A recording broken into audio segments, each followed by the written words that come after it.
good day, everyone. And once again, we are back together. Your favorite uncle is once again with you. All right, so we'll be looking at the November 2022 question paper. So if you haven't subscribed, please just make sure that you're part of the family. And of course, you can always get in touch with us. By the way, we now have a new membership feature, and you can just go onto our join button, and you can see all the other valuable perks that you can benefit from. Plus, you'll be supporting your favorite uncle so that I'm able actually to continue with the content, producing the wonderful content that I give to you. All right, now let's get right into it. This is November 2022. And let's start with the multiple choice section. Right, so they say which one of the following combination consists only of scalar quantities, right? Now remember, scalar quantities are, physical quantities that can only be quantified in terms of magnitude only, right? So they do not have direction, right? So if you look at that, the first combination, definitely not, because velocity is quantified in terms of direction. And we look at B, time, distance, and speed, definitely that would be the perfect combination, because remember, time does not have direction, distance doesn't have direction, nor does speed. So in this case, definitely B would be the correct answer there. Right, let's go on to 1.2. They say the acceleration due to gravity on Earth is g. Which one of the following represents the acceleration due to gravity of a planet that has twice the mass and half the radius of the Earth? Now, first of all, ladies and gents, let me do this. Let me just first of all talk about the relationship between the force of gravity, right, as well as, or rather, gravitational acceleration and the mass of the Earth, right? So we know that the force of gravity is mass times gravitational acceleration. That's the weight, right?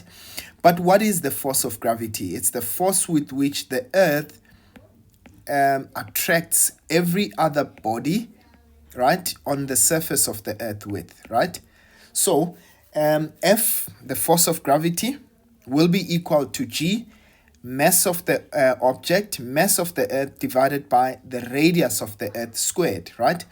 So what we can do is that we can equate both equation 1 and 2. So what we actually have is mg is equal to gm, the mass of the Earth, divided by the radius of the Earth squared, right? So if you note this, you can actually divide both sides by m, such that you end up with g is equal to g, the mass of the Earth, divided by the radius of the Earth squared. So that's gravitational acceleration. Sometimes they would ask you to prove that gravitational acceleration does not actually depend on the mass of the object, right? So that is how you'd prove it. But now they say, what would be gravitational acceleration if, in this case, the Earth, or rather, if the planet has got twice the mass and half the radius of the Earth? So in this case, what I'm going to do, so the gravitational acceleration of the planet, that's g, the twice the mass of the Earth, sorry about that, so that would be 2 times the mass of the Earth, and in this case it would be half the radius of the Earth, but remember we square that, right?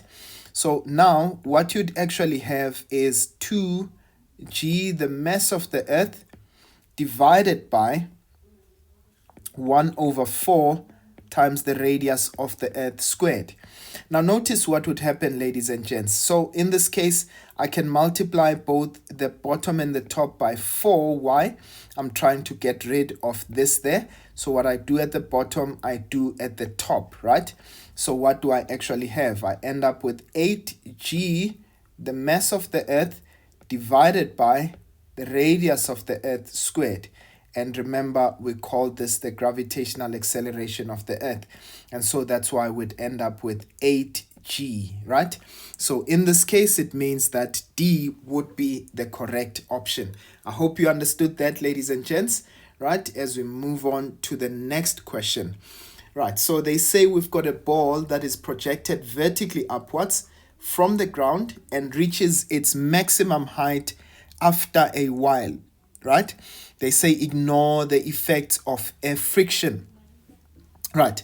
Now they say to us, how will the acceleration and total mechanical energy of the ball at its maximum height compare to that immediately after it was projected? Now remember that acceleration due to gravity does not change regardless of where the object might be, right, on its trajectory upwards in this case, or when it goes downwards.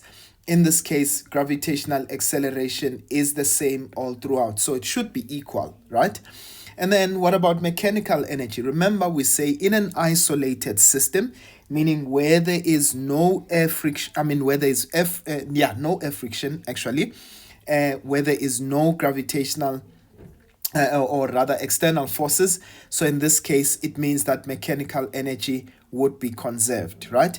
So both mechanical energy and acceleration would actually be equal. So it looks like A would be the right option. All right, so moving on to 1.4, they say a car travels at constant velocity along a horizontal road. A constant frictional force acts on the car during its motion, right? Which one of the following statements about the power dissipated by the engine of the car during the motion is correct? Right, now in this case, they told us that it's moving at constant velocity, right? So what that simply means is that all the forces are balanced, right?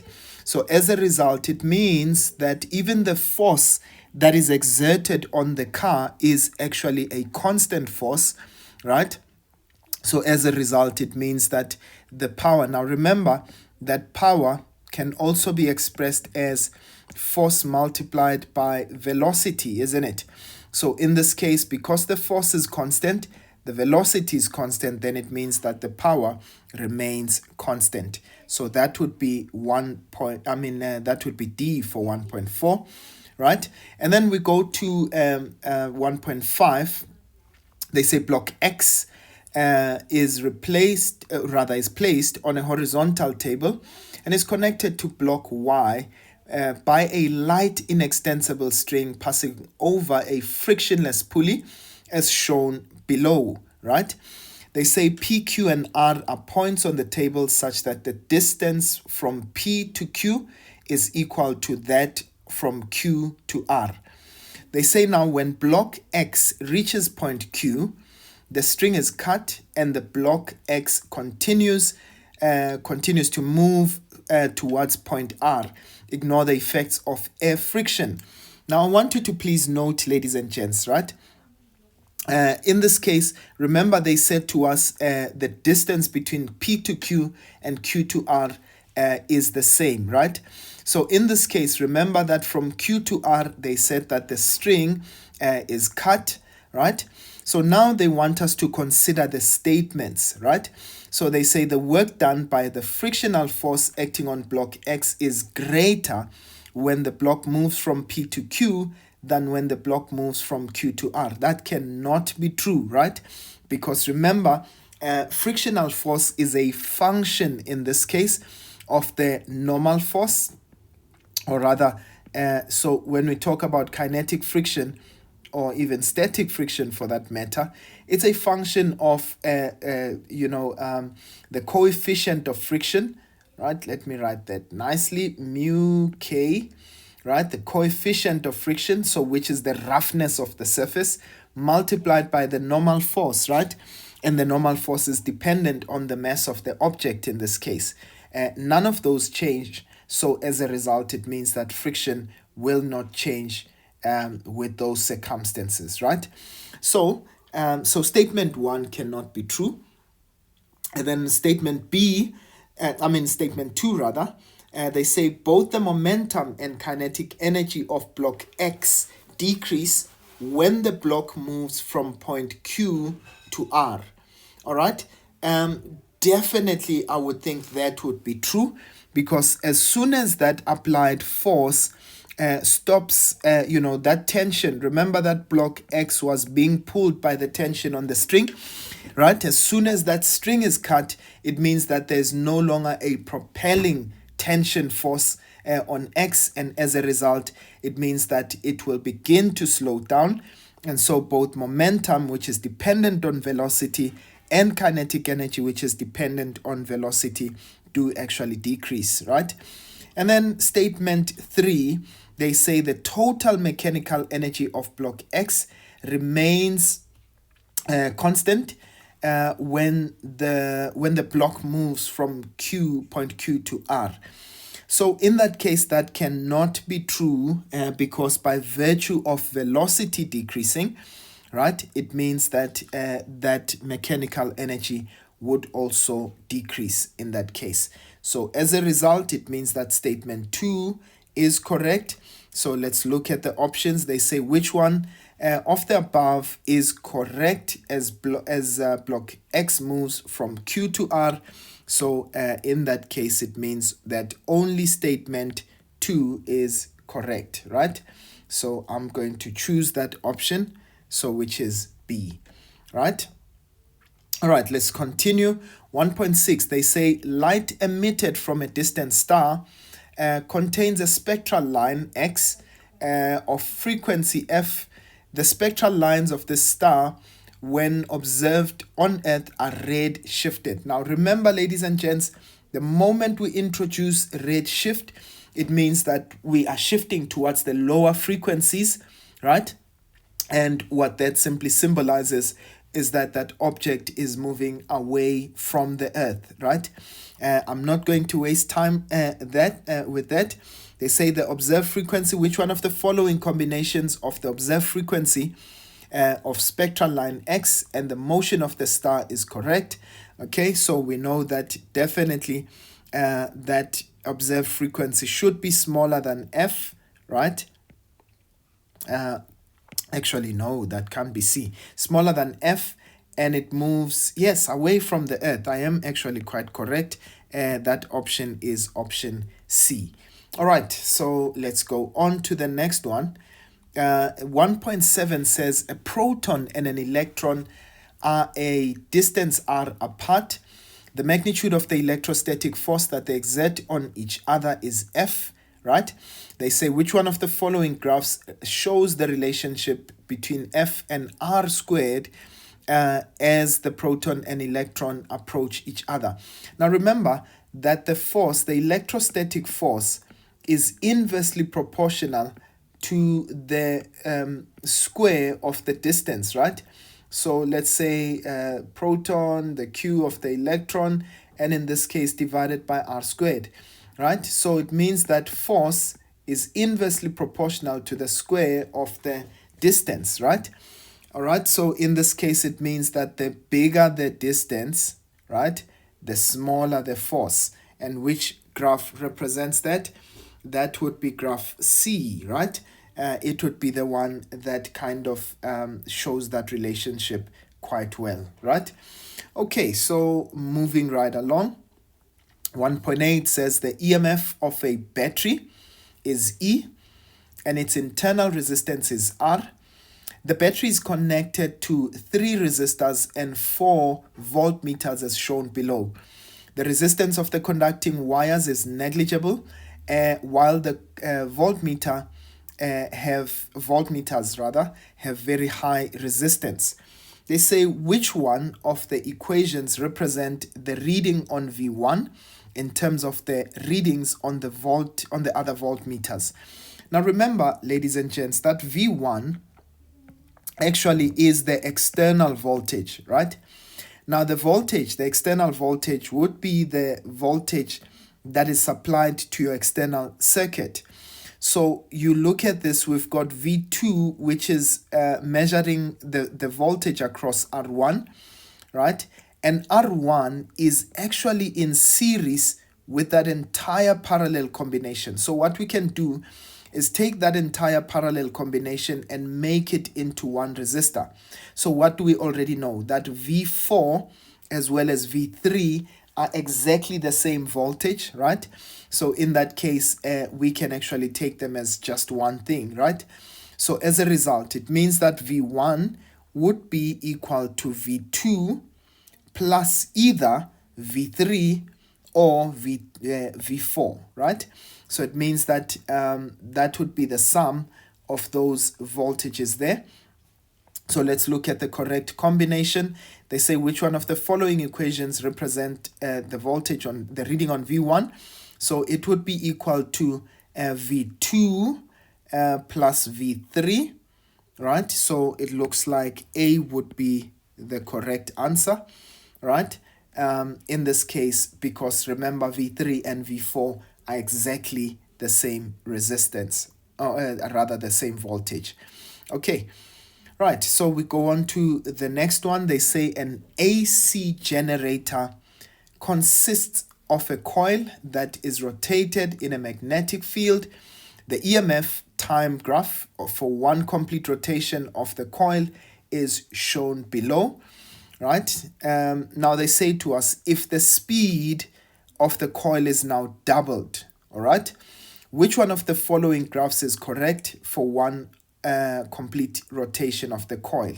Now remember, the moment that we increase the speed, remember that the EMF, okay, that's minus n times the rate of change of magnetic flux, right? So in this case, what we notice is that once you increase the speed, remember you decrease the time that it takes to complete one cycle, right? So it means in terms of one cycle, it takes lesser time to do that. But what happens? The EMF actually increases, right? So we need to have a graph that shows us that the EMF improves, but also the time for one complete cycle decreases. And of course, that should be none other than graph C. I hope that makes sense, ladies and gents. Okay. Right, we see that EMF doubled there. Okay. Right, now they say to us in 1.10, we've got white light. They say it's passed through a cold gas and then through a prism, as shown below. They say a line spectrum is observed on the screen, right? So which one of the following correctly describes the energy transition of the atom of the gas and the type of line spectrum observed on the screen? Now remember, ladies and gents, the moment that they tell us about white light, when you pass it through a gas, what will happen is that the gas will tend to absorb some of the frequencies that already exist in white light, right? So in this case, this would definitely be an absorption spectrum, right? So, however, in this case, what happens in an absorption spectrum, right? You have actually the energy transition of the atom in this case would be from lower to higher energy, okay? I wish we had all the time in the world to explain that, right? So in order for it to be a line absorption spectrum, it will transition from lower to higher energy. So in this case, D would therefore be the correct option. All right, I hope that makes sense, ladies and gents. And of course, you can always just revisit your multiple choice section. It is quite an important section to go through. Otherwise, ladies and gents, I'll see you guys next time.